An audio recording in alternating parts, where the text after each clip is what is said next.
زمانے میں کسی کہ ہاں بیٹا ہوتا تو وہ گھر کے دروازے پہ پتے باندھ دیا کرتے تھے. یہ اس دور کی جھنڈیاں تھیں اظہار کے لیے کس گھر میں خوشی آئی ہے. تو آج کے دور میں تو ہمیں پتے باندھے ہوئے نہیں ملتے.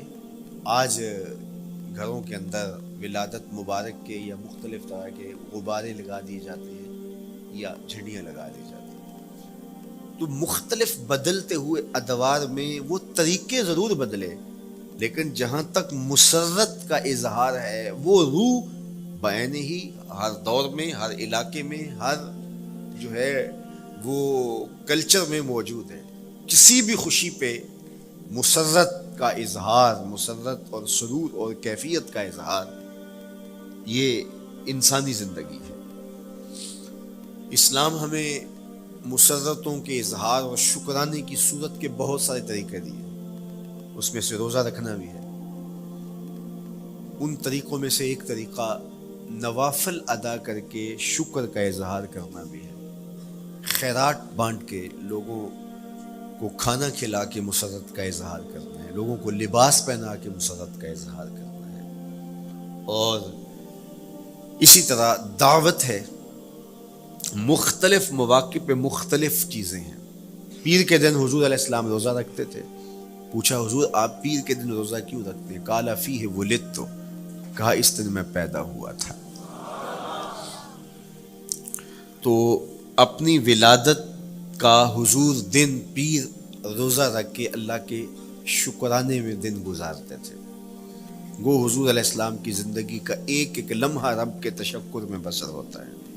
لیکن حضور نے اس کی وجہ بیان کر دی کہ میں اس دن کا روزہ خاص طور پہ اس لیے رکھتا ہوں، فیہ ولدت، اس دن میری ولادت ہوئی تھی. اللہ اکبر. تو حضور کی ولادت اللہ کی بہت بڑی نعمت، اور اس پر شکرانہ خود میرے حضور نے ادا کیا ہے. علماء نے لکھا ہے کہ حضور کی ولادت کی خوشی یہ اللہ کی رضا کا سبب اور ذریعہ ہے. آپ نے سنا علماء سے کہ دین کا سب سے بڑا دشمن جس کا نام لے کے مذمت کی گئی وہ ابو لہب ہے. پورے قرآن میں کسی اور کافر کا ابو جہل کا نام بھی نہیں، عتبہ عتیبہ اور امیہ کا نام بھی نہیں ہے. لیکن نام لے کر کے مذمت اگر کسی شخص کی گئی وہ تو ابو لہب کی گئی. حضور علیہ الصلوۃ والسلام جب کوہ صفا پہ جلوہ فراز ہوئے، وَأَنذِرْ عَشِيرَتَكَ الْأَقْرَبِينَ، حکم ہوا پہلے قریبی لوگوں کو آپ اللہ کا ڈر سنائیں. تو حضور علیہ السلام نے قریبی لوگوں میں محنت کی. تو قریش کو، صنادید قریش کو، بنو ہاشم کو بلایا اور بلا کے حضور نے ایک بات کہی کوہ صفا پہ کہ اگر میں تمہیں کہوں اس پہاڑ کی دوسری جانب سے ایک لشکر آ رہا ہے جو تمہیں کچل دے گا تو کیا میری بات مان لو گے؟ تو انہوں نے کہا اگر نظر نہ بھی آیا تو ہم کہیں گے ہم اندھے ہیں، آپ سچے ہو. ہماری نظروں کو پھیر لگ رہا ہے، آپ جھوٹ نہیں بول سکتے. ہم نے 40 سال آپ کے شب و روز دیکھے، تو کیسے ہم یہ گمان کر رہے ہیں؟ تو حضور نے فرمایا اگر میری ذات پہ اتنا یقین ہے تو مان لو اللہ ایک ہے. تو ابو لہب سب سے پہلے بولا تبا لک ھنالک سائر الیوم الہذا جمعتنا معاذ اللہ، کہ آپ کا معاذ اللہ ہاتھ ٹوٹ جائے، آپ نے اس لیے ہمیں جمع کیا تھا. تو اللہ تعالیٰ جل شانہ نے اس کا جواب دیتے ہوئے ارشاد فرمایا تبت یدا ابی لہب وتب، ظالم تیرے دونوں ٹوٹ جائیں، ظالم تیرے دونوں ٹوٹ جائیں. تو ابو لہب کا نام لے کے مذمت کی گئی. لیکن یہ بدترین کافر جب حضور کی ولادت ہوتی ہے تو اس کی لونڈی سویبہ اس کو جا کے خبر دیتی ہے کہ تیرے مرحوم بھائی کے گھر بیٹا پیدا ہوا ہے. تو یہ بہت خوش ہو گیا، اس لیے نہیں کہ نبی تشریف لائیں، اس لیے کہ میرے مرحوم بھائی کے گھر میں چراغاں ہوا. تو بھتیجا ہونے کے ناطے اس کو ایک سرشاری اور خوشی ہوئی، اور لونڈی کے خبر دینے پر اس نے اشارے سے اس کو کہا جا تو آزاد ہے. اللہ اکبر. یہاں سے یہ بھی سمجھیں کہ حضور نے صحن کائنات میں قدم رکھا، غلاموں کو آزادی ملنے لگی، غلامی کی زنجیریں ٹوٹنے لگی. تو صہیبہ کو کہا جا تو آزاد ہے۔ خیر ابو لہب کی ساری زندگی آپ کو پتہ ہے، لیکن جب مر گیا تو حضرت عباس رضی اللہ تعالیٰ عنہ کو خواب میں ملا۔ انہوں نے کہا سنا کیسی بیت رہی ہے؟ اس نے کہا سخت مشکل میں ہوں، ڈاڈی تکلیف ہے، حضور کی مخالفت بڑی مہنگی پڑی، لیکن اتنا ہے کہ جب پیر کا دن آتا ہے، جس انگلی سے اشارہ کر کے لونڈی کو آزاد کیا تھا، اس سے ٹھنڈا اور میٹھا مشروب بھی ملتا ہے اور عذاب میں بھی کچھ کمی ہوتی ہے۔ شارح مسلم امام نووی کے استاد امام ابو شامہ، جو بہت بڑا نام ہے حدیث میں، وہ فرماتے ہیں جب ایک کافر کو حضور کو نبی سمجھ کے نہیں بھتیجا سمجھ کے خوشی کرنے کا بھی صلہ ملتا ہے، تو ایک مومن جو حضور کا غلام ہے اور حضور کو امام اور مقتدا اور نبی رسول اور محبوب سمجھ کے خوشیاں کرتا ہے، اس کو اللہ کتنا کچھ عطا کرے گا۔ دوستاں کجا کنی محروم تو کے بعد دشمنا نظر داری، جب تو دشمنوں کو اتنا دیتا ہے تو دوستوں کو کتنا عطا کرے گا۔ تو حضور کی آمد پر مسرت کا اظہار، بشاشت کا اظہار، یہ اہل ایمان کا طریقہ رہا ہے۔ ہاں جو اس کا انداز ہے، کسی کو نوافل میں زیادہ سرور ملتا ہے وہ نوافل کثرت سے پڑھ لے، کسی کو زیادہ سرور روزے میں آتا ہے تو وہ روزے رکھ کر کے اس شکرانے کو ادا کرے، کوئی ذکر کی مجلس سجا لے، مختلف طریقے موجود ہیں۔ حضور علیہ السلام تشریف لائے، صحابہ بیٹھے ہوئے تھے، صحیح مسلم میں روایت ہے، سنن نسائی میں ہے اور بھی کتب حدیث میں، محفل بپا تھی تو حضور نے آ کہا ما اجلسکم، کیوں بیٹھے ہوئے ہو؟ تو جو انہوں نے جواب دیا وہ سنیے، جلسنا نذکر اللہ ونحمدہ علی ما ہدانا لدینہ ومن علینا بکا۔ حضور ہمارے بیٹھنے کا مقصود یہ ہے کہ ہم اللہ کا شکر ادا کر رہے ہیں اس بات پر کہ اس نے ہمیں ہدایت دین عطا کی، ومن علینا بکا، اور آپ کی صورت میں ہمارے اوپر احسان کیا، ہمیں آپ عطا ہوئے، اس پر اللہ کا شکر ادا کرنے کی مجلس سجائے بیٹھے۔ اب بات تو سادہ سی تھی، لیکن میرے حضور نے ان سے کہا کیا تم اس بات پہ قسم دے سکتے ہو کہ اسی لیے بیٹھے ہو؟ تو انہوں نے کہا جی ہم قسم دیتے ہیں، ہم اسی لیے بیٹھے۔ وہ میں اٹھاؤ قسم، تو صحابہ نے باقاعدہ قسم دی، ہم قسم اٹھاتے ہیں، ہمارے بیٹھنے کا مقصد یہ ہے کہ اللہ کا شکر ادا کر رہے ہیں اور آپ کی صورت میں جو انعام خداوندی ملا ہے اس پر اللہ تعالیٰ کا شکریہ ادا کر رہے ہیں۔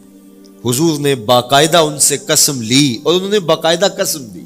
اب صحابہ کو حیرت تو تھی کہ یہ موقع قسم کا تو نہیں تھا، لیکن حضور نے قسم لی ہے، کیوں؟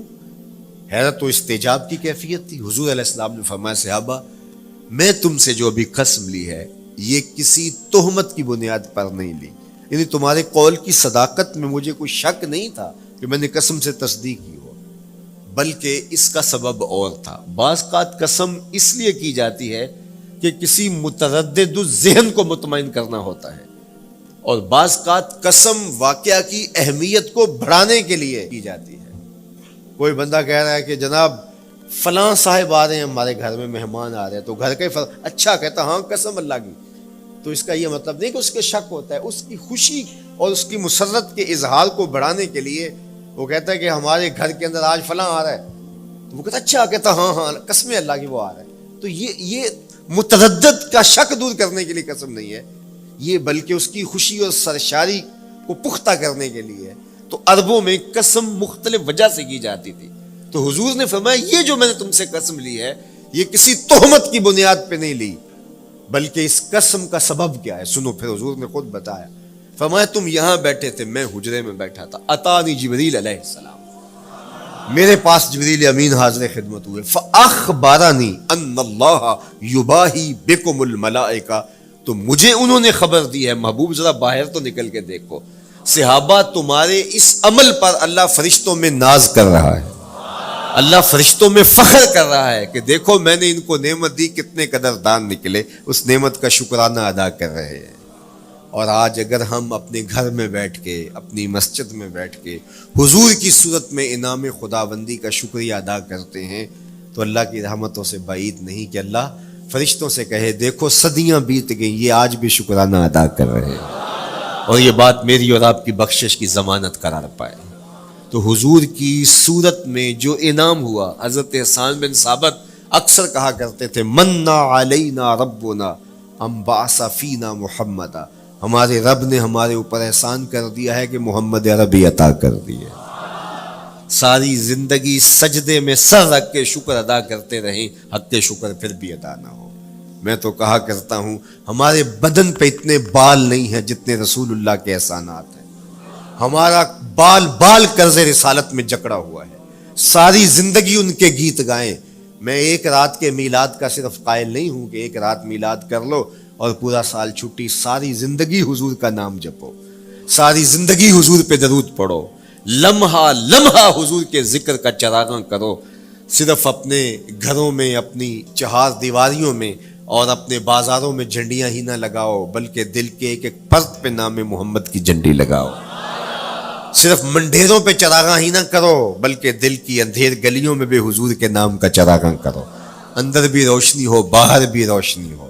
حضور پہ درود پڑھو، حضور کا ذکر کرو، اپنے بچوں کو بٹھا کر کے حضور کے قصیدے سناؤ، حضور کی شانیں سناؤ، حضور کی سیرت بتاؤ انہیں۔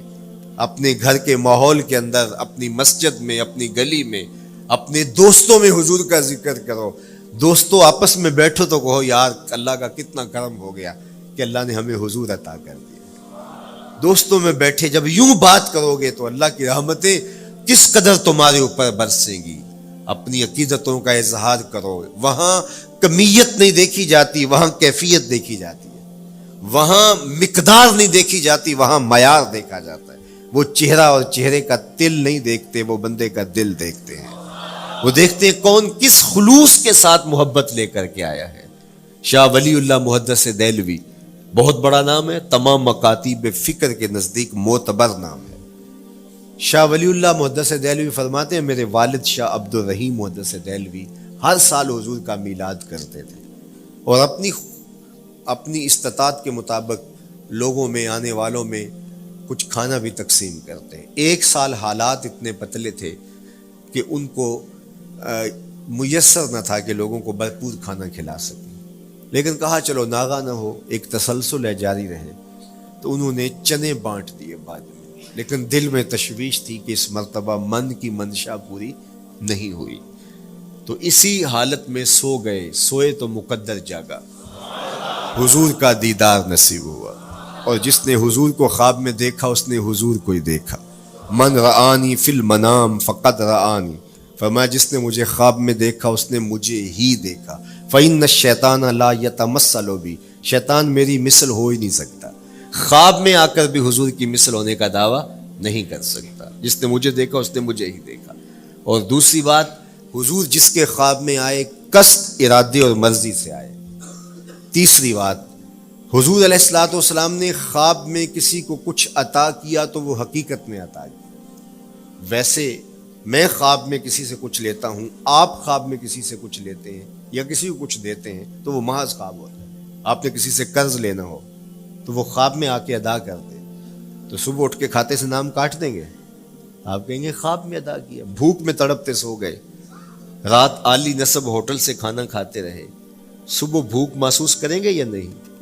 خواب میں کھایا ہے نا۔ وہ کیا کسی نے کہا 100 بار میرے ہاتھوں میں تیرا دامن آیا، جب آنکھ کھلی تو اپنا ہی گریباں تھا۔ کچھ نہیں ہوتا، خواب محض خواب ہوتا ہے۔ لیکن اگر حضور کسی کو خواب میں کچھ عطا کرے، امام بوصیری سے پوچھو، رات چادر ملتی ہے، صبح اٹھتے ہیں کندھوں پہ موجود ہوتی ہے۔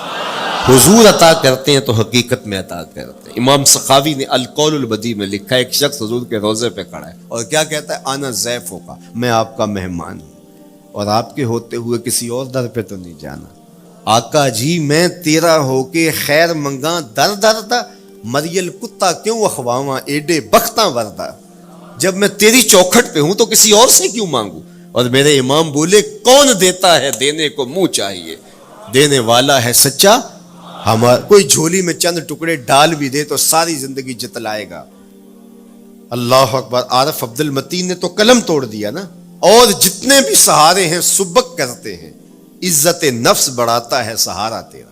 ہر آسرا کمزور کرتا ہے لیکن نبی کا آسرا سر بلند کرتا ہے۔ کسی چودھری کا، خان وڈیرے کا مانگت سر اٹھا کے چل سکتے؟ کہ میں فلاں کا مانگت ہوتا ہوں اور جس کو خیرات مدینے کی گلی سے ملی ہو. اسی لیے میرے امام نے مشورہ دیا ٹھوکریں کھاتے پھرو گے ان کے در پہ پڑ رہو. قافلہ تو اے رضا اول گیا آخر گیا. وہ کھڑا ہی حضور کے روضے پہ اور کیا کہتا ہے انا ضیفوں کا, میں آپ کا مہمان ہوں اور آپ کے ہوتے کسی اور در پہ جاؤں. اللہ اکبر. یہ کہتے کہتے آنکھ لگ گئی. حضور خواب میں تشریف لائے, دائیں ہاتھ میں روٹی تھی, عطا کرتے میں خود لے لے. کہتا میں نے خواب میں کھانا شروع کر دی, ابھی آدھی روٹی کھائی تھی, پوری روٹی نہیں کھائی تھی, آدھی روٹی کھائی تھی کہ میری آنکھ کھل گئی. جب آنکھ کھلی تو دوسرا آدھا ٹکڑا میرے ہاتھ میں موجود تھا. وہ دیتے ہیں تو حقیقت میں دیتے ہیں. تو شاہ ولی اللہ محدث دہلوی فرماتے ہیں کہ میرے والد شاہ عبد الرحیم محدث دہلوی نے خواب میں حضور کو دیکھا, اور چونکہ دن یہ عمل گزرا تھا اور کہ مہمانوں کو خاطر خواہ تواضع نہیں کر سکا تھا, تو حضور کے سامنے نواع اقسام کی چیزیں پڑی ہیں اور ان میں میرے والے چنے بھی موجود ہیں اور حضور ان کے ساتھ شفقت فرما رہے ہیں. تو یہاں معیار دیکھا جاتا ہے, مقدار نہیں دیکھی جاتی. یہاں کمیت نہیں دیکھی جاتی, کیفیت دیکھی جاتی ہے. یہاں چہرے اور چہرے کا تل نہیں دیکھا جاتا, یہاں آنے والے کا دل دیکھا جاتا. یار چہرہ تو چمکدار تھا, اسی لیے ابو لہب کہتے ہیں نا شعلے کی طرح چمکتا ہوا, لیکن جہنم کا ایندھن بنا. اور کالے رنگ والا, ہونٹ موٹے ہیں, لیکن کعبے کی چھت میں کھڑا اذان دے رہا ہے. اذان ازل سے تیرے عشق کا ترانہ بنی, نماز تو اس کی دید کا ایک بہانہ بنی. ادائے دید سراپا نیاز تھی تیری, کسی کو دیکھتے رہنا نماز تھی تیری. تو عقیدتوں کے رنگ اور محبتوں کے رنگ حضور علیہ السلام کے ساتھ جب کوئی پیش کرتا ہے تو رائے گانی جاتی. یہ وفاداروں کا در ہے, یہاں بے وفائی کا تصور ہی نہیں ہے. وہ ہاتھ پکڑتے ہیں تو پھر چھوڑتے نہیں ہیں.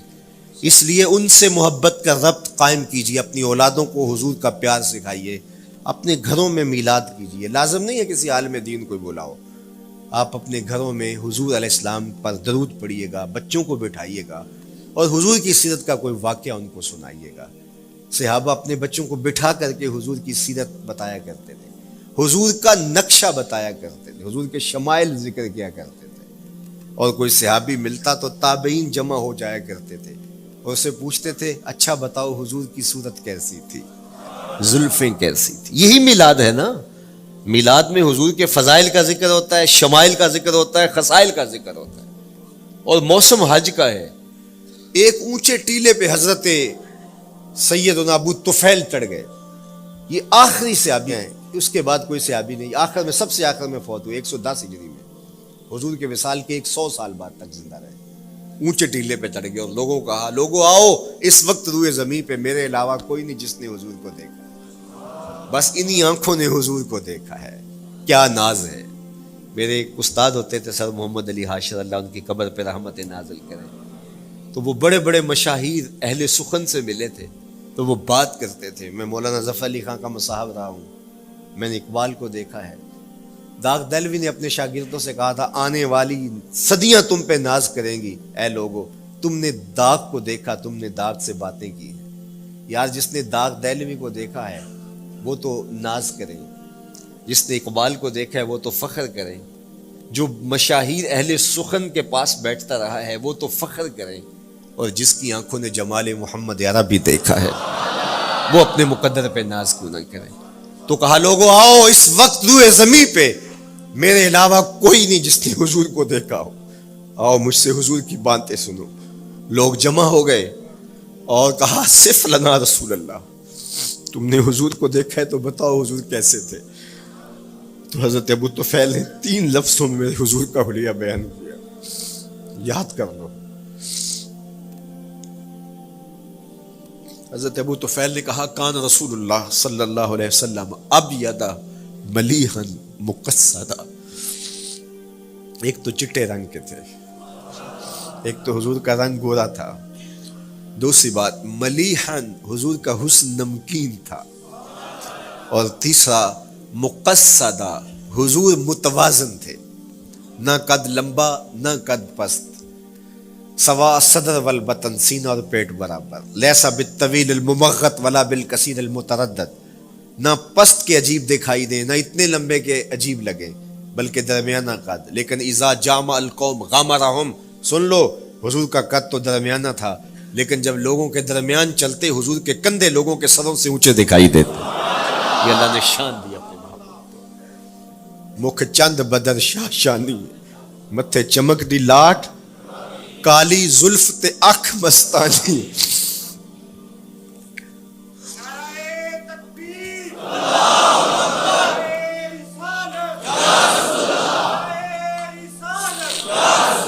کالی زلف تے اکھ مستانی ہے، مخمور رکھی ہن مد بھری. میں آپ کو مدینے کی گلی میں لے جانا چاہتا تھا کہ حضور علیہ السلام کی جب آمد ہوئی تو اہل مدینہ نے کس طرح جلوس نکالا، وہ عقیدتوں کے کیا رنگ تھے. لیکن وقت سمٹ گیا. لیکن اتنا سن لو کہ جب حضور تشریف لائے تو جنوبی سمت سے حضور آئے تھے. جب انہوں نے دیکھا نا تو اچانک ودا کے پہاڑوں کی اوٹ سے حضور دکھائی دیے. تو سیاہ پہاڑ ہیں، تو ان سے جب حضور کا چمکتا ہوا چہرہ دکھا نا تو بے ساختہ انہوں نے کہا طلع البدر علینا، وہ دیکھو چاند چڑھ گیا ہے. طلع البدر علینا، وہ دیکھو چاند چڑھ گیا. یہ شاعری خود بخود ہوتی ہے، خود بخود ترتیب. ایک ہوتی ہے آورد، ایک ہوتی ہے آمد. یہ آمد ہے. طلع البدر، وہ دیکھو چاند چڑھ گیا. من سنیات الوداع وجب الشکر علینا. مورخ اسلام حفیظ جالندری نقشہ کھینچتے ہیں، جنوبی سمت سے اٹھا ایک نوری غبار آخر. جنوبی سمت سے اٹھا ایک نوری غبار آخر، سواد شہر میں داخل ہوا ناکا سوار آخر. زباں پر اشرق البدر علینا کی صدائیں تھیں، دلوں میں ما دعا للہ دائی کی دعائیں تھیں. نبوت کی سواری جس طرف سے ہو کے جاتی تھی، درود و نعت کے نغمات کی آواز آتی تھی. کہیں معصوم ننھی بچیاں تھیں دف بجاتی تھی، رسول پاک کی جانب اشارے کر کے گاتی تھی اور کہتی کیا تھی؟ ہم ہیں بچیاں نجار کے عالی گھرانے کی، خوشی ہے آمنہ کے لال کے تشریف لانے. خوشی ہے آمنہ کے لال کے. عجیب رنگ بکھرے ہوئے تھے. حضور نے جب بچیوں کو دیکھا تو فرمایا تم مجھ سے محبت کرتی ہو؟ انہوں نے کہا ہم دل و جان سے آپ سے پیار کرتی ہیں. تو حضور نے فرمایا واللہ انا احبکن، اللہ کی قسم میں بھی تم سے پیار کرتا ہوں، میں بھی تم سے پیار کرتا ہوں. لوگ گھروں کو سجائے بیٹھے، ہلم الینا یا رسول اللہ الی العدد والعدۃ والمنع. حضور آ جاؤ نا، آ جاؤ، ہمارے پاس اسلحے بھی ہیں، کسی نے حملہ کیا توڑ کے رکھ دیں گے. ہمارے بڑے بڑے گھر ہیں، مہمان آئے سنبھال لیں گے، رک جاؤ نا ہمارے گھر. اب اتنے چاہنے والے ہوں تو کس کو پذیرائی دیں. حضور اونٹنی کی مہار گردن پہ ڈالتے، فرماتے خلو سبیلہا ناقتی مامورۃ من اللہ، اس کی راہیں چھوڑ دو، یہ اللہ کے حکم کی پابند ہے. کہتے لوگوں نے اونٹنی کو چارہ دکھانا شروع کر دیا کہ چلو اونٹنی بیٹھ جائے. اللہ اکبر. پانی ہڑا نو لوڑ کی راہ براندی، پہنچے آپ دریار سرکار یارا. یار جب محبت پیدا ہوتی ہے یار منانے کے ڈھنگ بھی سیکھ لیے جاتے ہیں. محبت بتا دیتی ہے محبوب کو کیسے منانا ہے. لیکن حضور فرماتے خلو سبیلہ ناقتی مامور، راہیں چھوڑ دو، میری اونٹنی اللہ کے حکم کی پابند ہے. یہ سبز چاروں کے لالچ میں آنے والی نہیں ہے، چھوڑو اس کا راستہ. اللہ اکبر. جب بنو نجار کے محلے سے حضور گزرے، یہی بچیوں نے طلع البدر علینا پڑھا تھا اور یہی محلہ حضور کے ننیال کا محلہ تھا. انہوں نے جو لفظ کہے، امام صالحی نے، اللہ ان کی قبر پہ کروڑوں رحمتیں نازل کریں. سبل الہدا والرشاد میں نے کئی مرتبہ یہ مقام پڑھا ہے. باب الہجرہ مسلم شریف باقی کتب حدیث میں بھی ہے. لیکن امام صالحی نے بہت ساری احادیث جمع کی ہیں اور انہوں نے یہاں جو منظر بیان کیا ہے، انہوں نے جو لفظ کہے نا، جب حضور آئے بنو نجار کے محلے سے گزرنے لگے تو ذرا لفظوں کی چاشنی دیکھیے، ان لفظوں سے ٹپکتے شہد کو دیکھیے.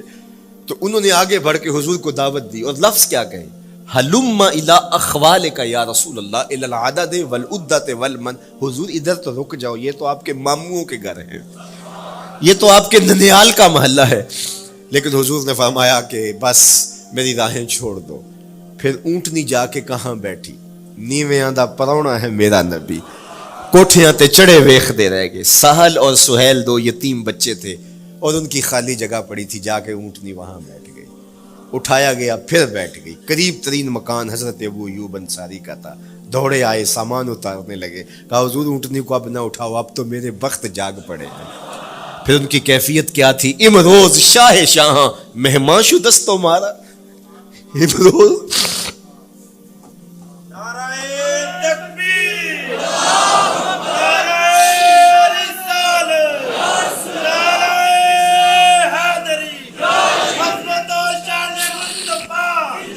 امروز شاہ شاہاں مہمان شدست مارا, جبریل با ملائک درباں شدست مارا. وہ کہتے ہیں آج شاہوں کا شاہ میرے گھر کا پرونا بن گیا ہے.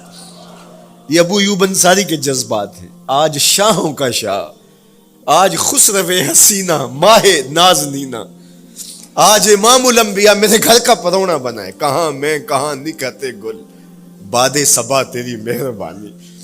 کبھی اونٹنی کے پاؤں چوم رہے ہیں, تیرے وقت کے تو میرے گھر تک لے آئی. تو کہا امروز شاہ شاہاں مہمان شدست مارا, آج شاہوں کا شاہ میرے گھر کا مہمان ہے. پھر آگے کیا کہتے ہیں؟ جبریل با ملائک درباں شدست مارا. لوگوں جبریل کو دیکھو, آج میرے گھر کا پہرا دے رہا ہے, آج میرے گھر کا چوکی دار بنا ہوا ہے, کیونکہ میرے گھر میں حضور ٹھہرے ہوئے ہیں. تو کیا حضور کی آمد کا جلوس تھا یار. صحابہ نے جو حضور کے آمد کا جلوس نکالا, ہم تو وہ رنگ پیش نہیں کر سکتے, لیکن میں آپ کو کہوں گا درود پڑھتے ہوئے آج جلوس میں شامل ہوں, حضور کے ذکر سے سرشار ہو کے جلوس میں شامل ہوں, اور پورے نظم کے ساتھ. اگر آپ کے جلوس میں کوئی کسی کی گاڑی گھس بھی آتی ہے, اس کو پیار دینا, اس کو راستہ دینا, اور اس کو حضور کی رحمت کا احساس ہو کہ یہ رحمت کو ماننے والے لوگ ہیں, اور حضور پہ درود پڑھتے رہنا, عقیدتوں کے رنگ میں رہنا. امید ہے کہ جس طرح حضور نے ان بچیوں سے کہا جو حضور کے جلوس میں شامل تھیں کہ کیا تم مجھ سے محبت کرتی ہو, تو انہوں نے کہا جی جی, ہم اسی لیے تو آپ کے قصیدے پڑھ رہی ہیں. تو حضور نے فرمایا واللہ میں بھی آپ سے محبت کرتا ہوں. تو ہو سکتا ہے حضور ہمیں فرمائے میرے میلاد کے جلوس میں آنے والوں میں بھی تم سے محبت کرتا ہوں. اللہ آپ کو سلامت رکھے. وآخر دعوانا ان الحمدللہ.